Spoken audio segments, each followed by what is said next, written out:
Olá, bom dia, boa tarde, boa noite, você que está nos ouvindo, nos assistindo. Hoje eu estou com um convidado muito especial, Vasco Patu. Eu conheci ele através do podcast dele, virei fã e eu quero saber muitas coisas que eu não encontrei na internet sobre ele. E aí eu mandei uma mensagem, disse, Vasco, vamos bater um papo, você vai me contar como que é que você chegou por aí, e ele prontamente aceitou. Estou muito feliz em te receber aqui, Vasco. Pô, eu que agradeço, Marcelo. Foi uma honra receber o convite, mas ainda está aqui. Estou feliz demais e você escutar meu podcast, para mim é um prestígio. Muito legal. É porque o podcast dele, e eu combinei que assim, a gente não vai entrar muito no tema, porque eu quero que você depois assine o podcast dele, ouça o podcast dele, e você vai ver que ele trabalha temas do autoconhecimento, de como a pessoa pode se conhecer, o funcionamento da sua mente e como isso pode interferir nos seus resultados de vida, que é um tema que eu venho estudando bastante. E eu gostaria que ele explicasse um pouco o projeto do podcast, mas antes eu queria ouvir a história. Quer dizer, o que te fez chegar até aqui? Quer dizer, eu vi que você tem uma graduação em biologia, né? Eu queria entender um pouco como que você chegou até aqui. Cara, Marcelo,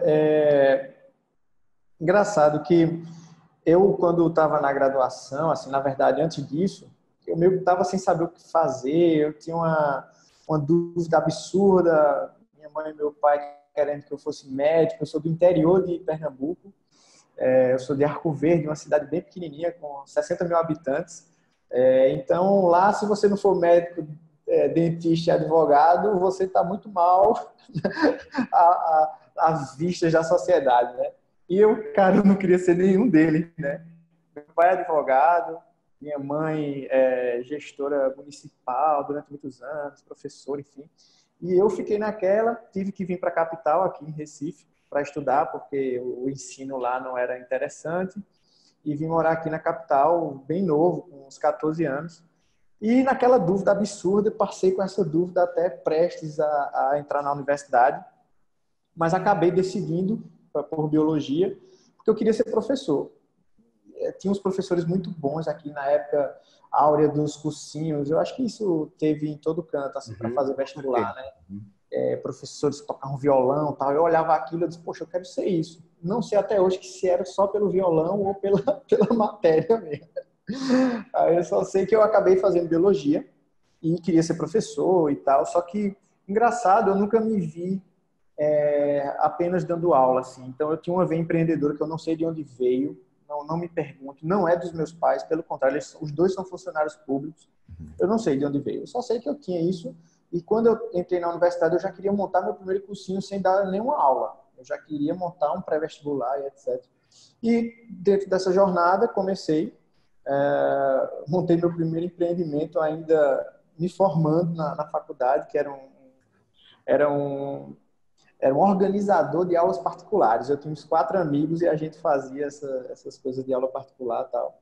Acabei indo na jornada, o professor é muito mal remunerado aqui, então o ensino médio era péssimo para pagar. E eu vi uma oportunidade entre mestrado e doutorado. Eu ia ganhar mais, eu ia entrar na universidade, o salário era o triplo do que um professor de ensino médio ganha. Eu disse, deixa eu estou aqui dentro mesmo, eu vou emendar isso. E acabei fazendo mestrado e doutorado. Emendei um no outro, e em 5 anos eu fiz tudo na área de diagnóstico de câncer. Foi uma hora que me encheu os olhos, na época, por causa da minha avó, que acabou falecendo de câncer. Então foi aquilo, se eu vou pesquisar alguma coisa, que seja alguma coisa que ajude alguém, né?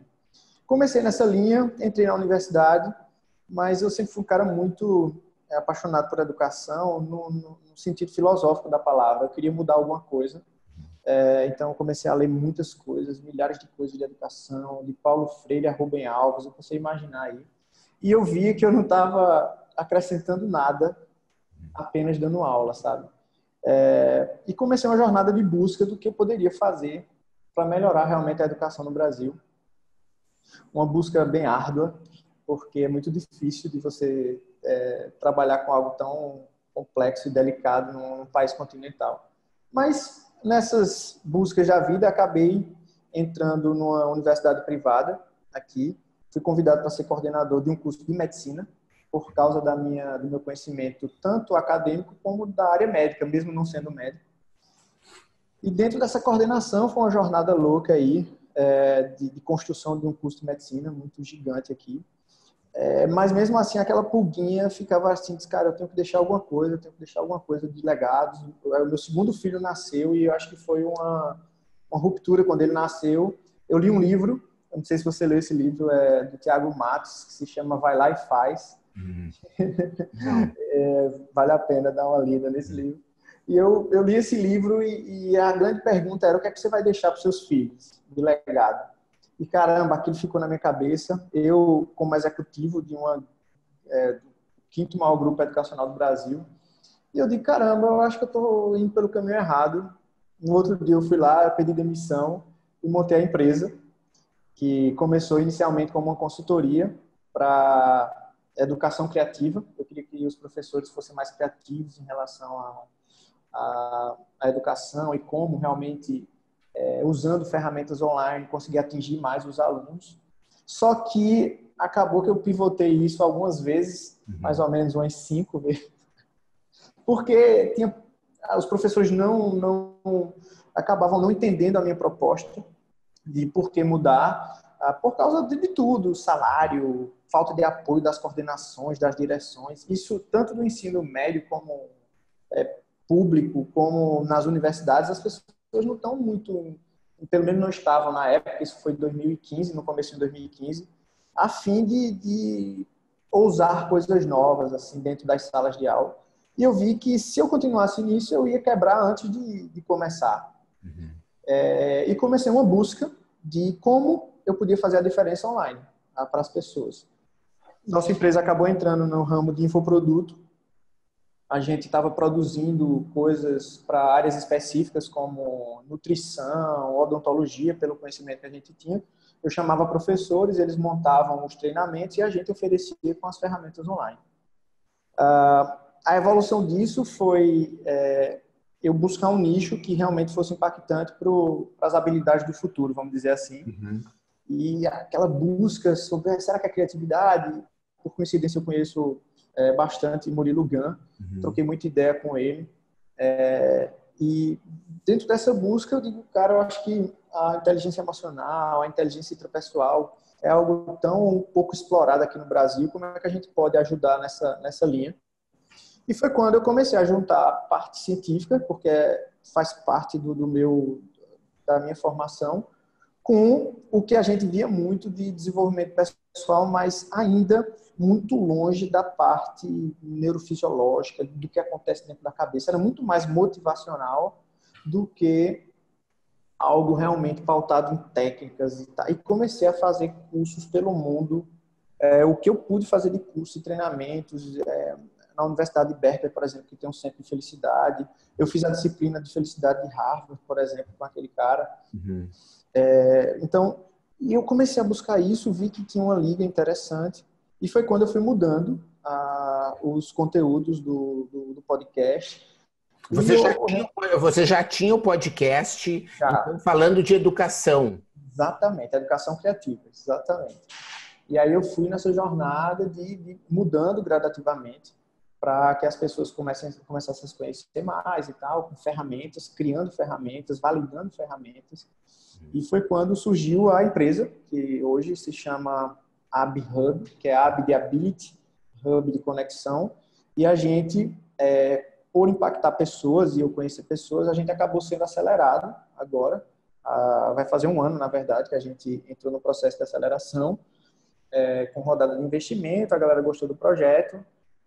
E a gente passou agora por uma segunda rodada de investimento, conseguimos também um aporte interessante para a nova fase da ABHub, que você vai saber em primeira mão hoje, que a gente lança o nosso aplicativo em agosto, com uma pegada muito, muito de transformação. Assim. Vai ser o primeiro aplicativo do gênero focado em ansiedade. Então, a gente está muito empolgado com esse desenvolvimento aí, impactando. Hoje a gente impacta mensalmente 1,5 milhão de pessoas Mais de 35 mil pessoas já tiveram dentro dos nossos treinamentos e com transformações assim absurdas. É gratificante demais. É uma coisa muito louca, viu? Esse negócio da internet é muito doido, Marcelo. É muito louco mesmo. E me diga uma coisa, só para eu entender. E hoje você está 100% AbiHub? 100% AbiHub já há um ano e meio. Foi a minha transição total aí. Hoje eu vivo do empreendimento. Já. Que legal, que bacana. Eu te descobri quando eu comecei a meditar. Faz mais ou menos, eu acho que uns 150 dias. Muito bom. Estava na minha meta de 2019, e aí eu estava fazendo um programa sobre negócios, e eu dizia para os caras assim, olha, tu não precisa, se tu quer vender, sei lá, para o Recife, sabe? Então, em 2019, tu pode começar hoje, não sei o quê, parará, parará. Eu terminei aquele programa, fiquei pensando assim, pô, essa coisa de começar a meditar, não precisa esperar 2019. Eu vou começar hoje, né? E aí eu comecei a pesquisar algumas pessoas e podcasts e tudo, e encontrei aí você e achei muito legal aí os conteúdos, né? E me diga uma coisa, qual é o modelo de negócio, então, da AbiHub? Hoje, a gente ainda tem um braço muito forte no infoproduto. Então, a gente, a partir da produção de conteúdo, para o tema, hoje focado em ansiedade zero, meu personagem, né? Existe a minha personagem, sou eu que estou ali à frente como personagem principal. A gente está focado exclusivamente em ansiedade. A gente criou um método, se chama Ansiedade Zero, registrado por nós mesmos, onde a gente usa umas 5 ciências que, com comprovação, e a gente conseguiu montar protocolos de alívio imediato, de transtorno de ansiedade, síndrome do pânico. Isso a gente testou com mais de 15 mil pessoas antes de botar o produto na praça. Com transformações, assim, avaliações de, por exemplo, melhora de síndrome do pânico com 8 dias. Pessoas deixando de tomar medicação com 1 mês e meio. Pessoas com insônia crônica de 7 anos e simplesmente começando a dormir depois de 1 semana usando os protocolos. E várias pessoas, vários depoimentos. E aí a gente jogou isso na praça e sempre com infoproduto. Hoje a gente tem 3 infoprodutos que a gente divulga o conteúdo, aí faz lista de e-mail, vende por e-mail, faz lançamento, aquele clássico com CPL e tal. E foi quando surgiu, por causa do podcast, a transformação que o podcast estava causando nas pessoas, a gente resolveu pegar os 10 conteúdos mais top, os mais ouvidos, e a gente transformou esses conteúdos, refeitos, na verdade, em um programa de 10 dias para amenizar a ansiedade, todo em áudio, e foi o nosso MVP. A gente colocou isso na praça, uma coisa antiga, a gente colocou isso no mercado para venda, cobrando um ticket médio de R$ 97,00, que seria mais ou menos a assinatura de um aplicativo de meditação, que seria o nosso MVP. Rapidamente a gente conseguiu colocar 50 pessoas dentro do treinamento sem muito gasto, foi bem rápido, e eles estão aí testando esse produto há 20 dias com aceitação de 97%. E eu digo, caramba, áudio tem poder, ó. E aí eu vendi essa ideia para os investidores desse aplicativo, e os caras compraram a ideia na hora, e a gente tem 1 ano para botar isso para rodar, ou tu sabe o que acontece com startup quando não roda, né? Então, a gente vai colocar esse projeto no papel. Em agosto ele está no ar. Que legal, cara. Pô, eu fico muito feliz em saber e de estar sabendo detalhes aí dessa história, né? Porque realmente eu vou ajudar da forma que eu posso aí, porque eu acho que a gente se conecta aí enquanto missão de vida, né? E eu tenho certeza, eu vou mandar esse episódio para o Pyong Lee, porque você falou do Murilo, né? E a gente esteve junto já em Dubai, eu e o Murilo, tivemos juntos agora em Israel, numa viagem.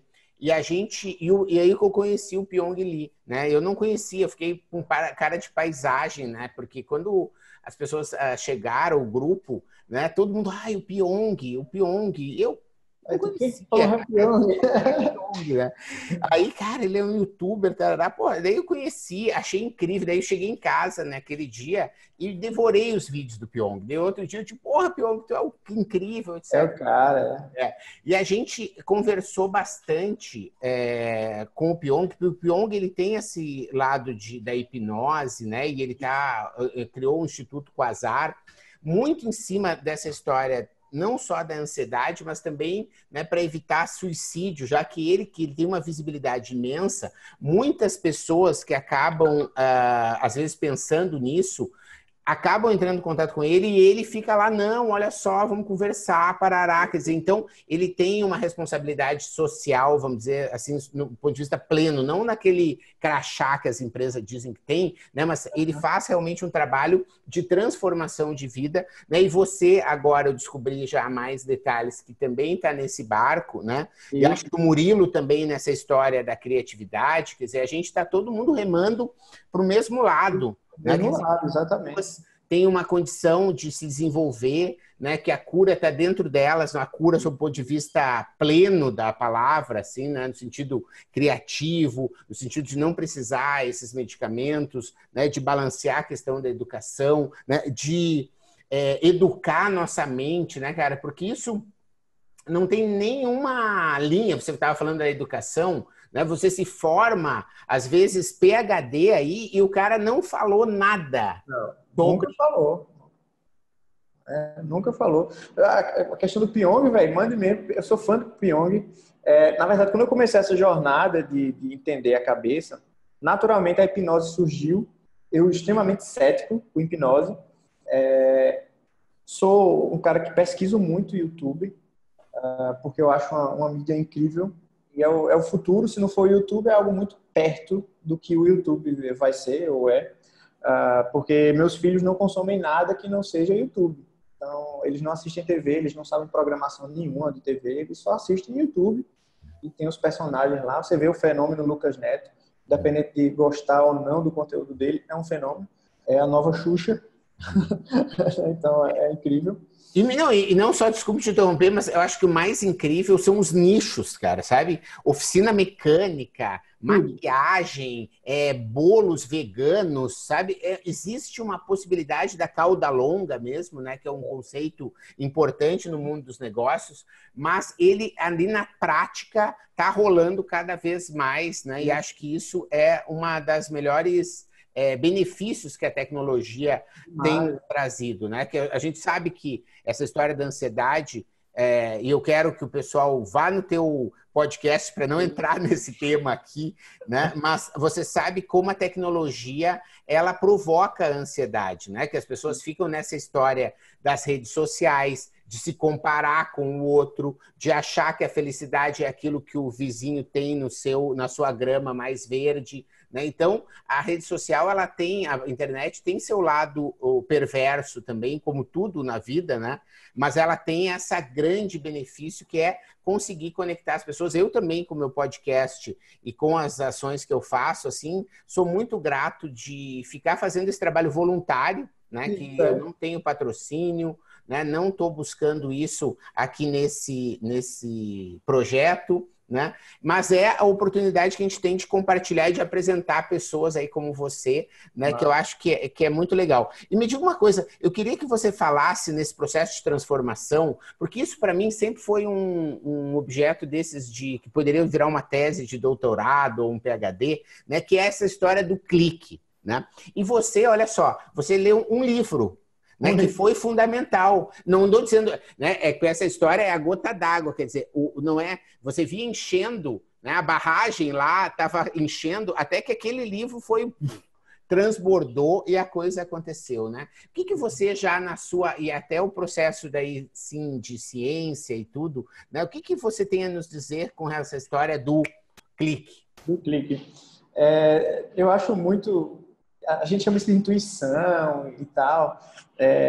Eu chamo de intuição do especialista, na verdade. Você vai se preparando tanto, você lê tanto, você se expõe tanto, que uma hora ou outra você vai ter esses cliques que vão dar certo, outros não vão dar certo, mas eu acho que muito mais é você estar aberto, exposto, de mente aberta e coração aberto. Eu confesso que eu era extremamente preconceituoso com N temas, principalmente quando você se torna um hiper especialista. Imagina que quando você vai fazer ciência, né, meu PhD em biotecnologia, você estuda tanto, você lê tanto sobre temas específicos que nada... Aí você começa aquele treino. Como eu sei muito de um tema só, eu acho que eu sei muito de um monte de temas, sabe? Aquela coisa de doido. E eu comecei a notar que eu estava meio arrogante em relação a isso. E eu disse, bicho, eu vou fazer agora o contrário. Toda vez que surgir na minha mente algo que me gere preconceito, eu vou estudar aquilo o máximo que eu posso. Foi assim com hipnose, como eu estava te dizendo. Na hora de... Que ridículo. Comecei a pesquisar na internet, aí achei Alberto Delísula e achei Pyong. Eram os mais... Eu disse, eu vou ver esses caras. Comecei a ver os vídeos, disse, isso é mentira, pô. Esses caras estão mentindo na internet. Que ridículo um negócio desse. Buscando, aí me abrindo ao tema. Aí fui fazer um treinamento pelo Coursera, falando sobre como a memória funciona, e só sei que o cara, o pesquisador, monstro, que inclusive descobriu que os neurônios se renovam, era um mito que os neurônios iam acabando com o tempo, na verdade ele viu que o hipocampo se renova. Esse cara citou um hipnotista, que respeitava esse hipnotista. Eu disse, eita, será, bicho?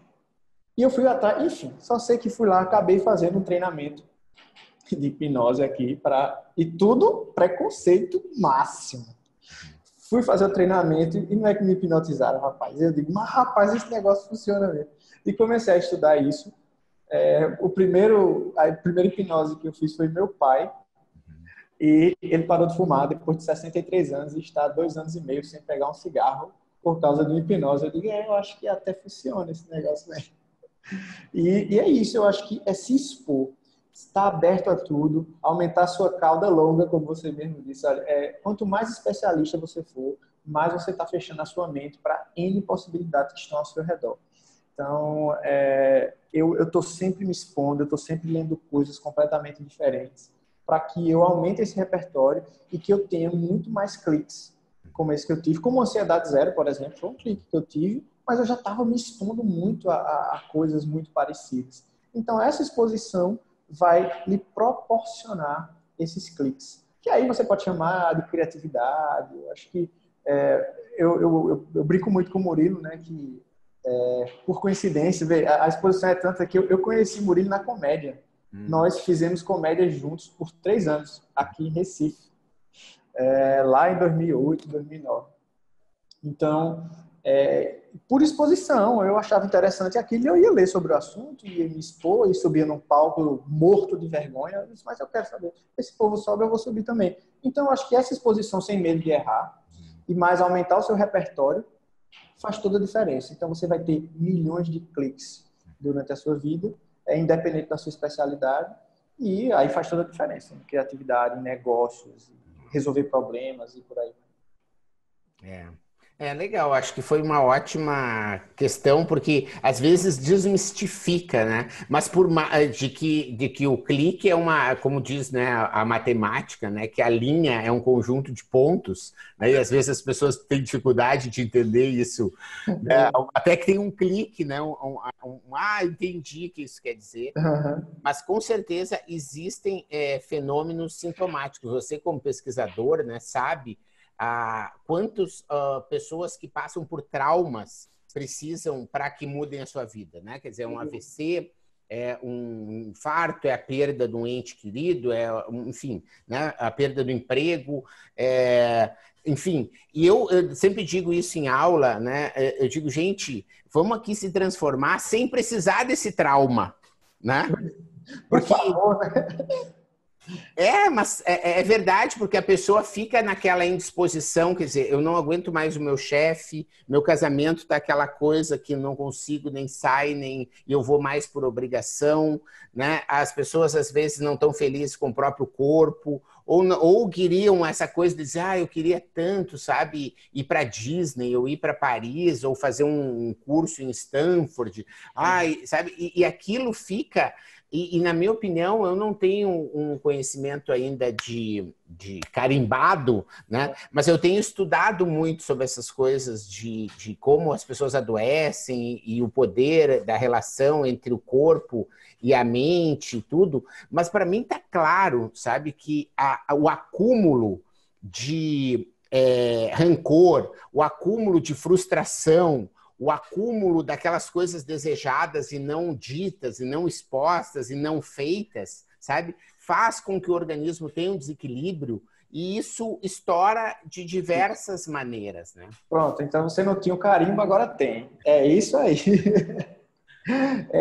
Marcelo, é exatamente isso. É o que eu falo muito, defendo muito. Pensamentos tóxicos vão gerar em você uma química tóxica. Até porque o nosso cérebro, ele é uma ferramenta extremamente literal, baseada em sobrevivência. Então, basicamente, ele quer que você sobreviva. E se você está exposto a medo, ódio, rancor, para você definir que está sentindo medo, ódio, rancor, você tem produtozinhos químicos que você vai produzir e eles são os mesmos que você produz fugindo de um bandido, fugindo de uma ameaça grave, de um leão que vai lhe devorar na selva. É exatamente o mesmo. E esses neurotransmissores tóxicos aí, eles acabam destruindo o seu metabolismo, sua motivação. E aí você tem todas as chagas do século XXI aí, ansiedade, depressão, estresse, aí todos os outros braços, né? Burnout, e aí todos os transtornos de ansiedade, que em 2030 a depressão ela vai matar do mesmo tanto que doenças do coração. Então, é um negócio absurdo, né? E outra coisa é que a gente não está preparado para isso. A sociedade não está preparada para isso. Você não tem movimentos reais ali focados em melhorar isso, em tratar isso. Pra ter uma ideia, se os grandes produtores de remédio do mundo só vendessem para o Brasil, eles já eram empresas bilionárias. Isso é assustador. É assustador. E a gente, né, com essa diversidade que a natureza tem, né, de nutrientes e de fórmulas e de compostos químicos, né, que podem realmente, né, ajudar se a pessoa está desequilibrada e a gente acaba indo aí para esse lado. Mas, assim, Vasco, eu vi que o papo aqui, a gente pode demorar anos, né? E aí foi muito legal ter te conhecido. Massa! Assim, a gente vai ter, né, dia 24 de abril, às 13 horas, a gente vai estar ao vivo, né, com o Vasco, para falar daí sobre protagonismo nos negócios e como essa ansiedade e o que pode ser feito, digamos, para evitar a ansiedade, para conseguir que você entre num fluxo mental que seja positivo, que seja construtivo, né? Como que a gente pode fazer isso? Esse é o nosso papo do dia 24. Se você se inscrever, você vai poder assistir ao vivo, né? E eu agradeço aí demais o Vasco abrir esse tempo na agenda dele, né, para essa nossa conversa aqui, Vasco. Com certeza a gente tem outras coisas para fazer. Eu acho que por enquanto, né, tá de ótimo tamanho, né? E eu agradeço demais. Se você quiser dar aí sua mensagem final, aí falando como é que o pessoal pode já entrar no AbHub, quer dizer, o que o pessoal já pode consumir, quem está nos ouvindo, né? Se tem alguma oportunidade para o pessoal se inscrever, para testar. Então, basta botar meu nome aí na internet, Vasco Patu, então você vai ter acesso a todas as redes sociais, estou por lá. Tem um podcast no SoundCloud ou no Spotify, é só botar Vasco Patu que você vai achar o Ansiedade Zero. E o YouTube também, a gente tem uma programação praticamente diária lá no YouTube. Instagram também, programação diária. E é isso, procura aí, disponível hoje para consumir mais profundamente aí, tem o 10 dias para amenizar a ansiedade. Basta clicar no meu perfil, em qualquer das redes sociais você vai ter o link lá para acessar esse treinamento. Mas tem o site, então, abhub.com.br. Tem, abhub.com.br. Eu vou botar na descrição do podcast aqui os links. Peço se você quiser também me ajudar. Eu mando para tu. Que daí eu coloco em tudo, que daí o pessoal só clica e pode ir lá, né? Porque essa é a conexão, né, gente? Eu acho que quando todo mundo perceber, né, e tiver aberto para usar as palavras aqui do Vasco, de quem nos ouviu, né? Entender que numa conexão leva a outra, né? Talvez esteja aí o sentido de muita coisa, né, que a gente está buscando resposta. Né? Massa. Tamo junto, Marcelão. Obrigado pelo convite. Foi uma honra. E tamo junto agora, conectados para sempre. Com certeza. Então, você sabe, se você gostou aí, você pode comentar, você pode avaliar, você pode compartilhar, né? Eu gosto, o Vasco também, no final do podcast, ele sempre fala, porque eu acho que, às vezes, as pessoas podem estar um pouco perdidas, né? Aquele cara que está, às vezes, pensando em fazer biologia e achando que ele só vai poder dar aula numa escola municipal lá na cidade dele, cara, se esse cara ouvir esse podcast, ele vai entender que o cara pode virar um empreendedor acelerado lá em Recife, que é um polo que tem startups do mundo inteiro, né? Só para vocês entenderem, tem a Inloco Media, é uma startup que é quase um unicórnio, não é ainda, mas em breve vai ser, porque os meninos mandam muito bem, e não é só tem todo o Porto Digital, tem todo um ecossistema, tem Olinda, quer dizer, eu, né, fui curador da Campus Party Recife por 2 anos, conheço aí, tenho um trabalho muito grande com o Sebrae, sou fã aí do pessoal, e tu vê, o cara saiu lá do interior de Pernambuco, né? Então, não tem essa coisa de que não pode, que não dá, né? Você compartilhando esse conteúdo, talvez você esteja também mudando a vida de alguém. Valeu, Vasco. Até a próxima. Até a próxima. Abração, Marcelo. Legal. Obrigado você que ouviu o podcast Mentalidades. Para não perder nenhuma atualização, se inscreva no Spotify ou no iTunes ou ainda no Podbean. Para entrar em contato para consultorias, palestras e cursos, www.menta90.com.br, onde você encontra também vídeos e textos com outros conteúdos. Se preferir, mande um e-mail, falecom@menta90.com.br. Até a próxima!